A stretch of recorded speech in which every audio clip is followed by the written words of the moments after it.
This podcast is brought to you by ShortsTV and is not affiliated with the Oscars or the Academy of Motion Picture Arts and Sciences in any way. Hello and welcome. You're listening to the ShortsTV podcast. I'm Carter Pilcher, and I'm joined, as always, by the entertaining Rasha Goel. Hello. Hi, Carter. It is so wonderful to be here with you. You know, I'm loving seeing the Oscar shorts being shown in theaters like the Landmark here in Los Angeles. Rasha, it is such an exciting time. Amazing to drive by marquees and see the advertisements. For filmmakers, it's an amazing time to even see the film that's their film is part of on billboards.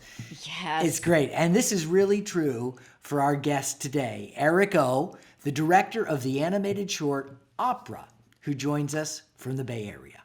Yes, and you know, this short is really a pioneering short, I would say. Opera is the story of society, of every aspect of human existence, you know, our triumphs and our failures, and it's all playing out in an endless repeating cycle.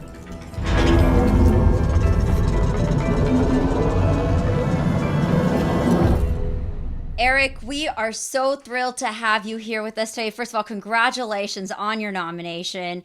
And thank you for being here. What a unique film. It's an amazing film. Thank you so much. You were part of another film that I've become quite familiar with, The Dam Keeper, a few years ago. And you were the lead animator in The Dam Keeper, which was also nominated for an Oscar.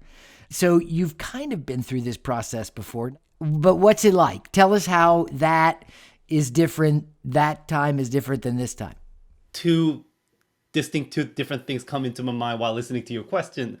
One is, it is different because I wasn't the main director. So it was Dice and Robert, who are a good friend of mine, amazing artists. So I was there to support them in a way, even though it was our film. Right. So the level of excitement is totally different because this time is really my baby, like my child. And of course, feeling over the moon. This is feeling surreal. I still feeling like maybe I'm still dreaming in a long dream. But the thing is, at the same time, because as we are all experiencing this pandemic situation, is also like, you know, emphasizing that question again. Is it really happening? You know, all the things, you know, if this wasn't a pandemic situation, I'll be flying to LA, meeting you guys in person, but we're all doing this in my rectangular room. So, yeah.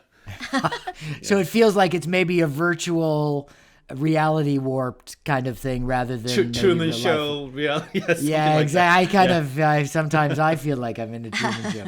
The Twilight Zone. You know, Erick, this is so exciting. And your film Opera, let's dive right into it. It's a unique film. And for our listeners at home who haven't seen the film, could you briefly tell them what it's about? Really, my short description to Opera is really that it's the reflection of human society, our life, and history. It doesn't tell the story in a very, linear narrative storytelling. Rather than that, I decided to actually tell this story in a little more unique, original way to put this story in a very looping cycle almost, so that you can actually watch it a couple of times.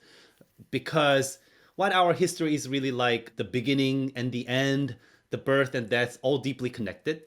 I really wanted to convey that through this piece. So yeah, that's what Opera is. And I'm going to add, we had to watch it a few times. I had to watch it a number of times. One of the things that's really fun about your piece is that activity is happening the entire time all over the place.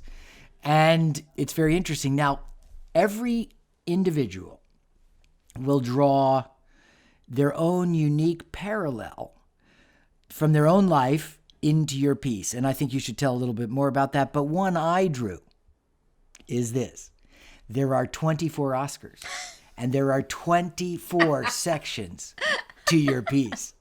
So are you expecting to win an Oscar for every section, or just 2 or 3 all at once? Great. I'm gonna tell that story from now. Carter. I never thought about that, honestly. That's mind blowing, actually. Wow, Carter, that's sharp. But of course not. I never ever imagined, you know, this piece could travel this far and getting this much of amazing recognition from Academy. But it is 20. There are 24 sections. And there's something different happening in each one. So tell us Yeah. why 24 and how they all fit totally. together. Was it just you ran? I don't know. It's amazing. Thank you.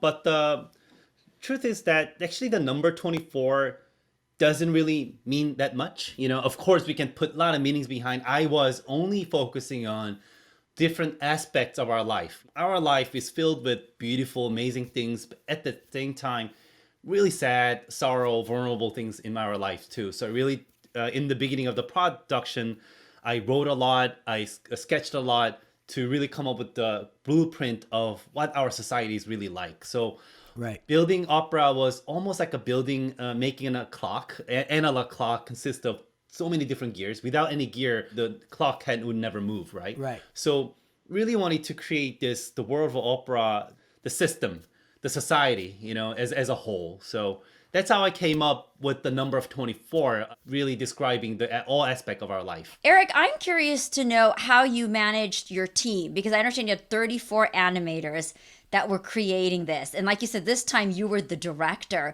So walk us through that process of what that was like. And again, you've got these 24 very intricate sections. So how did you delegate all this to make sure that your vision came through? Yeah, I mean, just like what animation production is like, the planning upfront is really important, right? Any feature, short, and then opera was the same case. So in the beginning, I spent about half a year to just plan things out, just to come up with the final master plan and that blueprint that has everything. So, and then the rest of the time was all about executing them, because we already came up with the final direction. So up to that point it was just me, literally.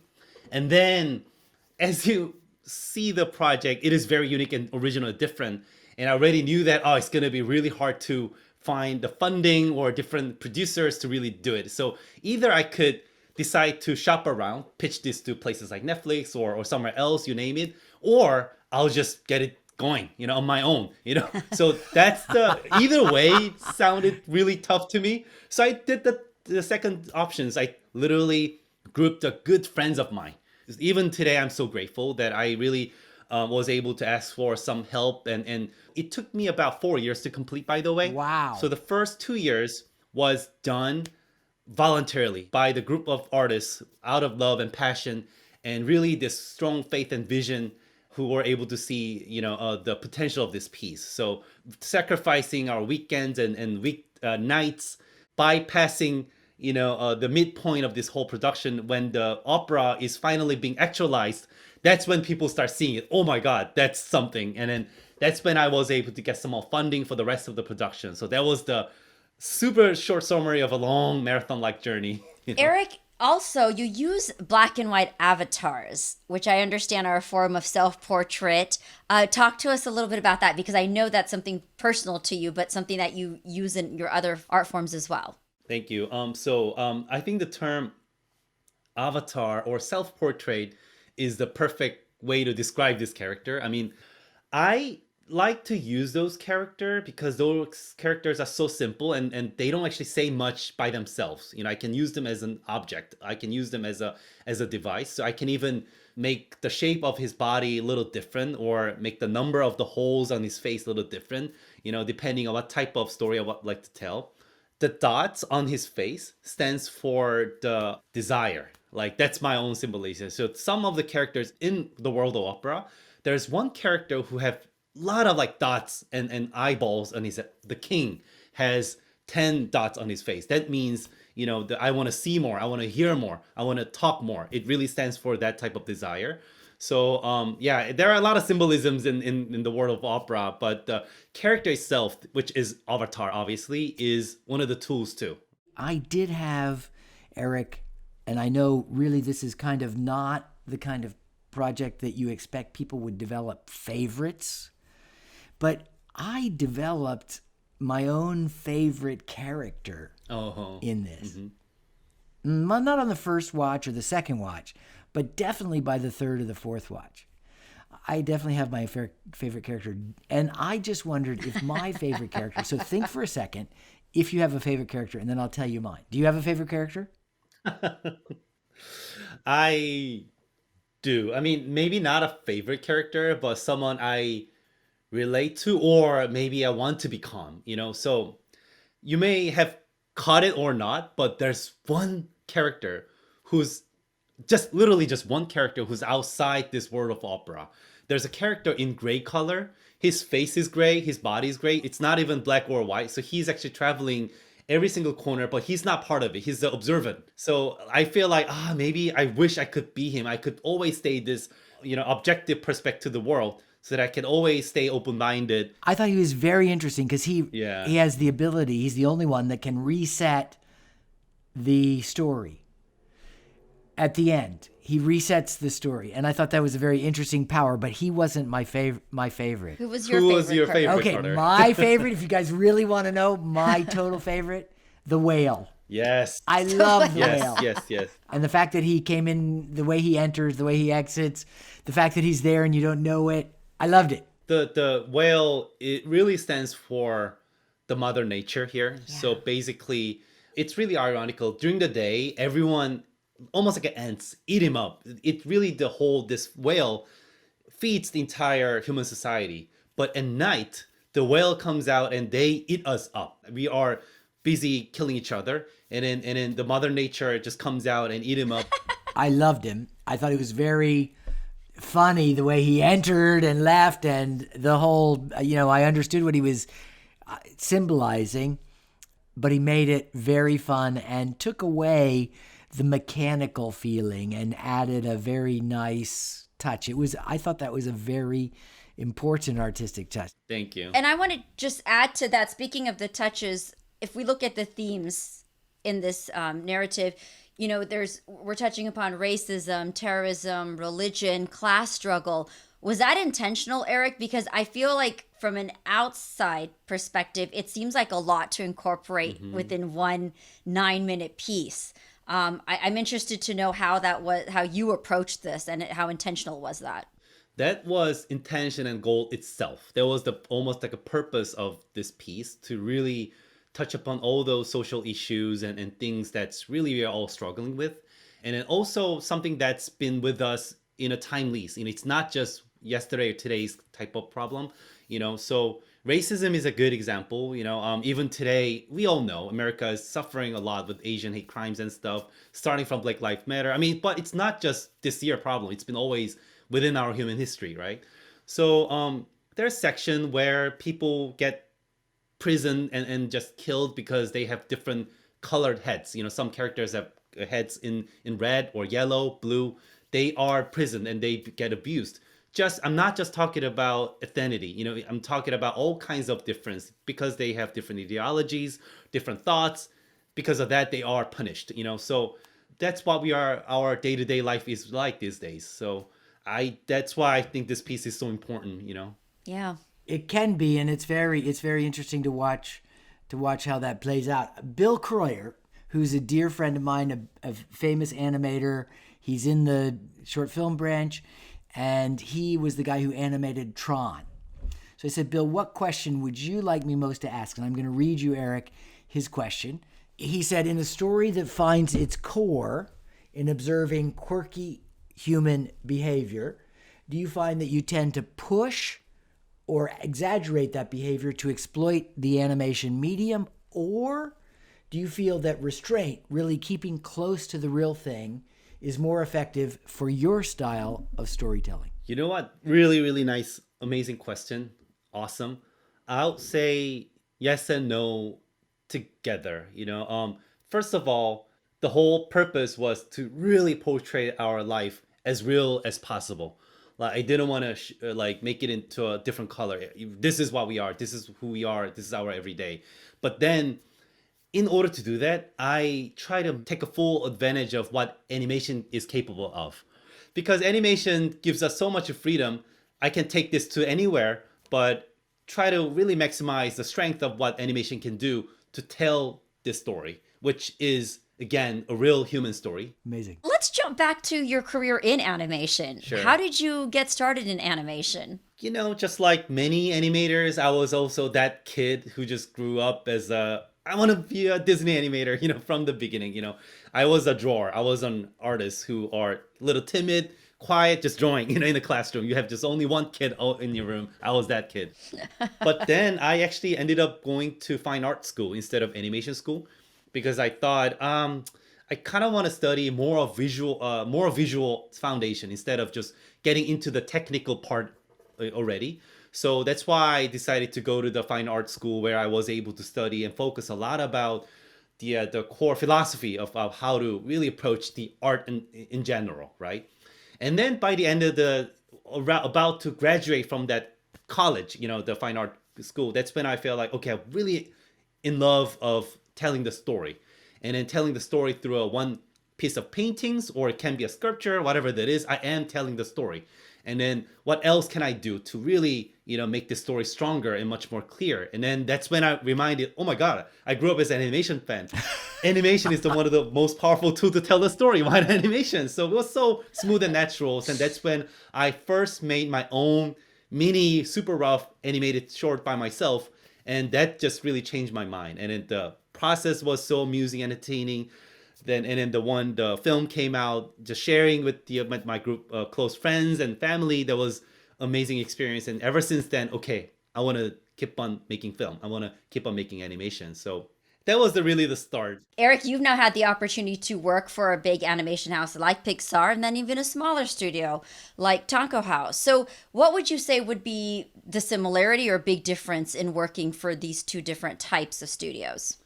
Wow. Really simple but complicated question. Of course, at a glance, it is really different. We often come up with use this metaphor that it's a big cruise versus a rowboat, So, and then, as you can see, as a tell, with the rowboat, you can, change, directions, and you can turn, and you have freedom to go anywhere like with the cruise.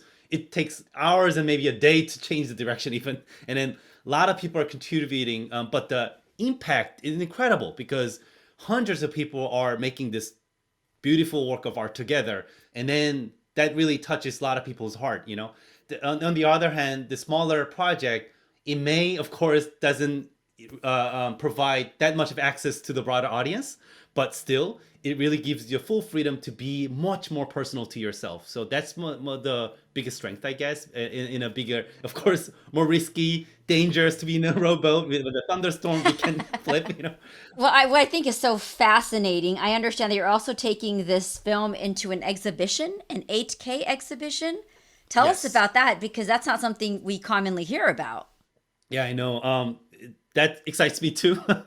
So basically, when I first designed this world, I already thought that, oh, this could be displayed in two different circumstances. One is theater environment for sure, like cinematic experience, like music, surround audio. Just if you think about it, if you watch this in an IMAX theater, it's going to give you a whole another level of experience for sure, right? But that's what has been always my goal. But then maybe in a physical space, what if we just project it on a gigantic wall and you walk in and you just get to just watch a couple of times to just observe every single corner and get to discuss life, with your friends next to you. That's going to be a whole other experience, right? So that's just so Yeah. natural out of the subject matter and the story I was about to tell. It's really all coming from my foundation background of studying fine art and cinema. Honestly, to me, I really don't want to see the wall between those two. It's all great ideas and great stories. Always had this like tiny little ambition to blur the boundaries between those two. So, oh, animation can be this, oh, art can be this. So at the end of the day, both parties go like, oh wow, we just need to hear the good story, good idea. It's not about how it's executed, but good message. Yes, and I think that one of the beauties of this piece is that you have taken, and very few people have done this effectively, is not that you've taken some fine art and pulled it into animation. There was an animation that won in the 70s called Mona Lisa Descends a Staircase. Fabulous animation, but it's taking paintings and fine art masters and bringing them into animation. But what I think is particularly interesting is this really is taking animation into fine art. It's the first really successful piece, I think, and this is what I think is so groundbreaking, is to attempt to show that animation can be fine art. I think that's something that's never happened before. That's been really my long-term goal and intention, because of course for the past years there has been an attempt that some of the fine artists using animation to tell, but from animators' perspective, oh, you're not using it right. You have to really respect the language of animation. But they just use it kind of like pretend, okay, I'm gonna use animation, but vice versa too. Like if animation, I really didn't feel like there are not many successful cases where animators really fully understand how the contemporary art works and take it to that world, right? So really wanted to study and respect both worlds so that people can open their hearts. There is an amazing artistic and cultural newness, freshness that is coming out of Korea. Last year, Parasite, amazing film.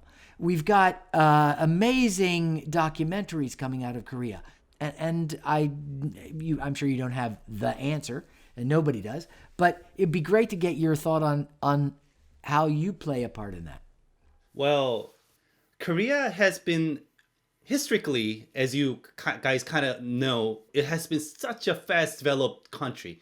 Right? Every decade, Korea was different country almost. Like back in 70s, 80s, we were just coming out of Korean War, we were recovering, and nothing was there. So every decade and every year, we was just fast evolving. One of the fast evolving countries in the world, probably. And then that's actually still ongoing. Like, I mean, there's a term that the miracle of Han River. That's how we see that within half a century, Korea was able to build this from nothingness. So I think that's still happening. I think that's how I see it. So it definitely brings a lot of issues too, because are we respecting our own origin? Because we are adopting newness and a new way of thinking, like new culture so fast, and then the good outcome is this, the cinema and the K-pop, all these cultural things are getting better. And then I feel like that's amazing thing. And then, but I also feel like there are a lot of things we need to also enhance, and also we can be better at too. I think the world is getting a little more ready to hear our voice a little bit, so that let me hear your story a little bit, much more than ever before. So that makes me feel like as an individual artist, it's a really great, important timeline we are here. So people are ready to hear from us. Okay, then we need to really tell you a real story. We need to hear something that could also introduce who we are, but at the same time something that's really universal enough to touch upon a lot of people's heart. So I feel the weight and responsibility too at the same time. Yeah, it's great. I think you hit a key thing, which I was thinking too when Carter was speaking, is that it's the timing, Eric, because the stories have been there. Right, as a South Asian American, our stories have been there, but there wasn't this audience here in America that was ready to hear it. And so I think now, because the scope has opened, it's presented that opportunity to tell these diverse stories. Yeah. Thank you. And now so many people will have exposure to your fabulous piece as well, because your film is now going to be seen through ShortsTV Oscar Shorts program, which is throughout the United States. How does that make you feel? I mean, especially given this time with the pandemic and where people may have had limited access to the film. What are your thoughts, and how does that make you feel to know it'll be on the big screen? Excited and nervous at the same time. I mean, thankfully up to this point, I was able to share this with mostly with the industry people, like our colleagues or even film festivals. I don't think it stands for the generic audience just yet. But now at this point, it's really open to the general audience. Even my aunts call me, hey, where can I see it? Finally, here's a link. So I can't just wait to hear the reaction and responses, because really wanted to create the opportunity for us to start a conversation, to bring some awareness, and then just question ourselves. How are we doing it better? Are we repeating ourselves, or are we making actually life better than yesterday? What can we do? So I really don't have answers to everything. It's really more of a question, and I love to even learn from the audience too. Wow, never thought of that. That is so true. It is really the whole purpose is to conversate. Here's my thought. What do you think? It's really that is what the opera is doing. in my opinion. Yeah. Well, I think opera definitely creates that conversation. I hope you have a big house because I'm sure lots of people are going to want to come talk to you about it. Well, Eric, Yes. congratulations on I really honestly mean this. It's a groundbreaking piece. It's something that nobody has seen before. It's something significant in the world of art. And I'm thrilled, proud of you, and excited for this journey that you're on. Thank you so much. Yeah. Congratulations. Congratulations. Carter, it's really astonishing to me to see that a filmmaker's imagination really has no bounds. You know, opera is like no other movie I've seen before. Have you seen anything like this? Absolutely not. In fact, of all the nominees, docs, international films, features, best picture, best actor, this is the most unique, groundbreaking film of all of them. Wow, that is a compliment, Carter. Wow. Yeah, I agree with you. Something everyone should see. And I agree with Eric too, Carter. I can't wait to see how the audiences are going to react to opera when they actually see it in the movie theater or on a virtual cinema. Well, exactly. And for all you film lovers who are in Detroit, you're in luck because we're now going to speak to the Detroit Institute of Art's film curator, Elliot Wilhelm. Elliot has been programming the Detroit Film Theater series since its inception. And I have to tell you, it is one of our favorite places to hear about the reactions to the films because people in Detroit, Rasha, love the Oscar shorts. Elliot, could you tell us a bit about the history of film in Detroit? Sure, Carter. Well, Detroit was a big film center, actually from the time of the birth of the auto industry. Henry Ford himself was a big film fanatic, and he produced newsreels and documentaries about what his business did. He was trying to bring the glories of the assembly line and the glories of the Ford Motor Company to the public by filming it. This was a huge industry producing city, pharmaceuticals, automobiles, you name it, and they all wanted to produce films for internal purposes, for corporate events and so on, and also to put them out as short films before feature films in theaters around the country to tout, I guess, early infomercials is what you might consider them. The glories of the products that we made here in Detroit. So how do you think that's carried over the years as far as the audiences and their love for films, especially with your experience and what you've seen? It was a big film-hungry city. When I was growing up here in the 1950s, there were not only theaters everywhere in all of the neighborhoods and certainly in the downtown areas, and I think really it is kind of an outgrowth of all of the film and people who were involved in producing films here way back in the day. There are, of course, a lot of people who were born in Detroit who went on to become really notable people in the film world, people like Francis Ford Coppola, Sam Raimi, Roger Corman, so many people who have been instrumental in American cinema had their origins here. And I think their love for film had something to do with their being able to see film here. Well, Elliot, you know, it's definitely a big market for film, but an even bigger market for short films. Tell us a little bit about what happens, where you all screen the shorts, who comes, because it's one of our biggest markets, and I think it's a very exciting story. Well, thank you. We do too. We have actually been running this current series, and I went to work at the Detroit Institute of Arts in 1974, the Jurassic period, as we tend to think of it. We began a film series called the Detroit Film Theater. We thought it might last 6 months, 9 months, as long as the money held out. It turns out that it was so popular with Detroiters that we are still here some 47 years later without missing a beat, except for the pandemic. It was the first time the Detroit Film Theater, or DFT, as we affectionately know it in Detroit, had to close for any period of time. And we've been closed for a good year, a little over a year now. What evolved beginning at least a decade ago was our presentation of the Oscar shorts. And we didn't know what it was going to turn into, but we loved it, and we loved presenting the shorts. And we had modestly enthusiastic audiences back in the day. When we began showing them, I think we had something like 800 some odd people the first year, maybe about 1,200 the second year, and it began to grow and grow. Now, we barely have to mention that we're doing it. People want to get reservations months and months ahead of time.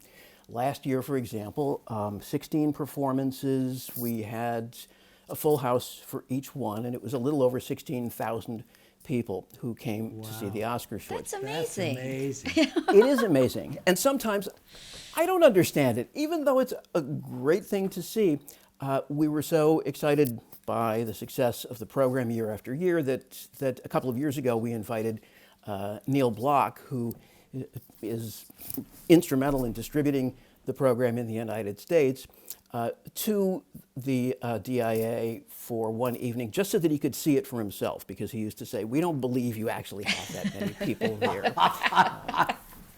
I put him up on stage, and he was the first distributor, and to this day, the only distributor that we have ever dealt with in 47 years who got a standing ovation from our audience at the DFT, because they're all grateful for this program. They look forward That to is it great. every year. So it's kind of heartbreaking this year that we're not going to be in the theater with people enjoying these shorts the way they always do, and having their arguments in the lobby after it's over about what was going to win and what was great. So, Elliot, how are you presenting the shorts this year then? This year, it's going to be a virtual showing in which people are going to be able to use a link to access the shorts, a link that will be on the DIA's website, and they'll be able to see all three programs. But this year, they'll be able to see them safely at home, and the shorts are still the shorts. And it's an extraordinary lineup of shorts this year. It's really an amazing program. That creativity, that huge amount of creativity that they see on display in these 15 short movies is the ultimate bang for your buck. I think it's some of the best filmmaking every year, honestly. No question. And No question about it. it's a very fun, and when you see 5 of them together, it's such a fun ride. You go from one story that's exciting to a funny take on something else to something that's a deeply moving story, and it really shows a range of artistry that you often don't see and have the chance. I think to what's see. compelling too is that you're able to tell these stories in a shorter time frame, which is very impactful. Sometimes we think that we have to have a feature to deliver some of these messages, but I think it's so great to be able to see the artistry and the creativity of these filmmakers and how they're able to still make a impactful or to deliver an impactful message. Absolutely, and I do believe it's true that writing short is harder. And if you're going to make people believe in characters, whether it's an animated film or a live action film or make a documentary that's really going to get through to people, to do it in the short form is really challenging, because you have to do a lot in a very short period of time, and you have to also, on so many occasions, make it nuanced and make it layered. That's particularly true of this year's films. I was so impressed by the live action films this year. They are just exceptional. And so topical. They're very, I think that some of the films this year take amazing new looks at very difficult topics to discuss. And that is really one of the beauties of filmmaking in general, is that a visual story like that can so change the way you think about something that it really reshapes your perspective. Yeah, it's like being tapped on the shoulder or the head, and for me, it's being knocked thinking over to the yourself, head, thinking to yourself, that's what it is. That's what's been bothering me, or that's what I'm feeling too. And it may not be set in a culture that you're familiar with, a part of the world that you're familiar with, the story that you thought was coming. I mean, to me, the greatest compliment when people leave a film, they say, "That's not what I expected." They possibly mean that in a pejorative sense. I always think of that as the greatest compliment, and that somehow massages people's ability to think and to not have this single-sided vision that so many of us have now, in which we're on one side or we're on this side about particular issues, and we'll only talk to people who feel exactly the same way we do. These little films are a chance to have conversations with artists, with characters, with feelings from every corner of the earth, and people rise to the occasion. And I think it's a real service that is being done by distributing these as widely as they're being distributed. We're excited that you're a part of that. We're excited that you're a part of that and that you share that, with your community and with the people there. And Carter and I just want to thank you for being here today and sharing all this. And I think in wrapping, I would just love to ask you, have the ticket sales already started for you? Actually, they're just beginning this week, and the whole virtual experience, we've been running films virtually for a year. We've got our hopes up, but we'll see what happens. I think people are going to want to see these films regardless of whether they're in the theater, whether they're watching them at home.